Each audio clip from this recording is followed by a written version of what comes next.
Alexis Bouquet collecting the Sanderson Memorial Award before this game as the top goaltender, but it's his counterpart Warren Hill coming up with the first big save of the game here as he shuts down Tyler Gilligan. Warriors would open the scoring though. This is Curtis Knight on the power play. He gets it to go in as 1-0 for Whitby, but almost immediately the Arrows would respond. Randy Stats scores this one. We're tied up at 1 apiece.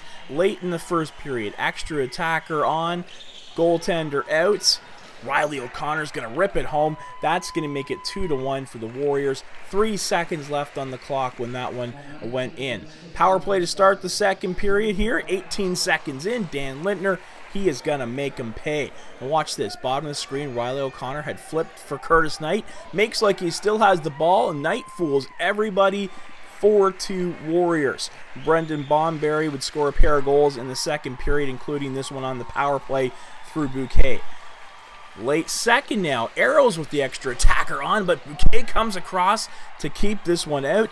And then some general nastiness to finish off the second period here as a few people get involved, some pushing and shoving, and Dan Lintner is one of the guys who would get involved here, but luckily he would keep his head and not drop the gloves because in the third period they would need him. He starts it off with this goal. Delayed penalty coming up here, and O'Connor is going to score, throwing this one home, and right after that, Chris George is going to walk off, and you may wonder why. This is why, because O'Connor was scoring this goal as it's happening. The stick comes up, catches him in the head. It's a 5-minute major. On the power play, Lintner's side of the goal, he is going to make the Arrows pay for their sins on this night. Here's another one, Johnny Paulus roughing up Mitch DeSnew, and the end result, another Lintner goal. He was huge in game number 4. But the Arrows reply. Josh Johnson, Joseph Miracles, 2 goals in 24 seconds. So it all will come down to one last opportunity. But Bouquet comes up with the huge save.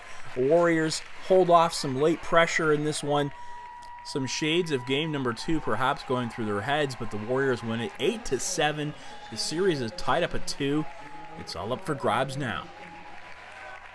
We haven't had these close battles in a while. You know, we've really played hard, played well the whole playoff stretch, and you know these tight games coming to the end is something we're not used to in a while. We just got to work on closing games out and staying focused and playing every shift the same amount of importance.